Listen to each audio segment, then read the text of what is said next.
Then he led me out into the outer court, toward the north, and he brought me to the chambers that were opposite the temple yard, and opposite the building on the north.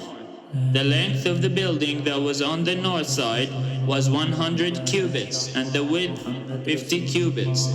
Across the 20 cubits that belonged to the inner court, and facing the pavement that belonged to the outer court, the chambers rose gallery by gallery in 3 stories.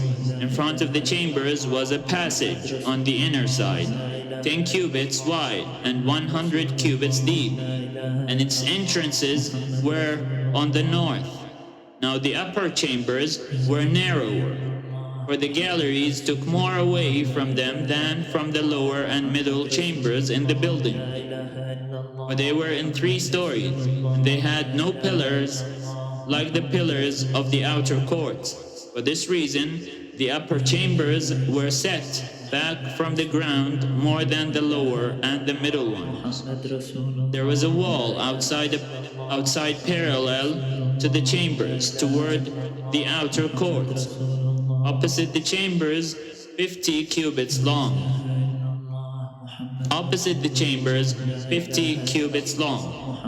For the chambers on the outer court were 50 cubits long, while those opposite the temple were 100 cubits long. At the foot of these chambers ran a passage that one entered from the east in order to enter them from the outer court. The width of the passage was fixed by the wall of the court. On the south also, opposite the vacant area and opposite the building, there were chambers with a passage in front of them. They were similar to the chambers on the north, of the same length and width, with the same exits and arrangements and doors. So the entrances of the chambers to the south were entered through the entrance at the head of the corresponding passage, from the east along the matching wall. Then he said to me, the north chambers and the south chambers opposite the vacant area are the holy chambers, where the priests who approach the Lord shall eat the most holy offerings. There they shall deposit the most holy offerings, the grain offering, the sin offering, and the guilt offering, for the place is holy. When the priests enter the holy place, they shall not go out of it into the outer court without laying there the vestments in which they minister, for these are holy. They shall put on other garments before they go near to the area open to the people.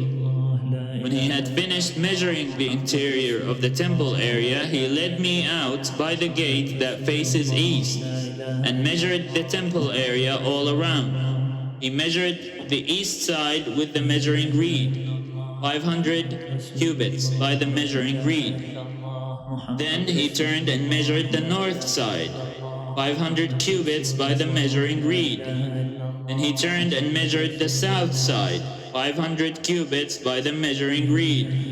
Then he turned to the west side and measured 500 cubits by the measuring reed.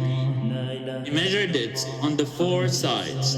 It had a wall around it, 500 cubits long and 500 cubits wide, to make a separation between the holy and the common.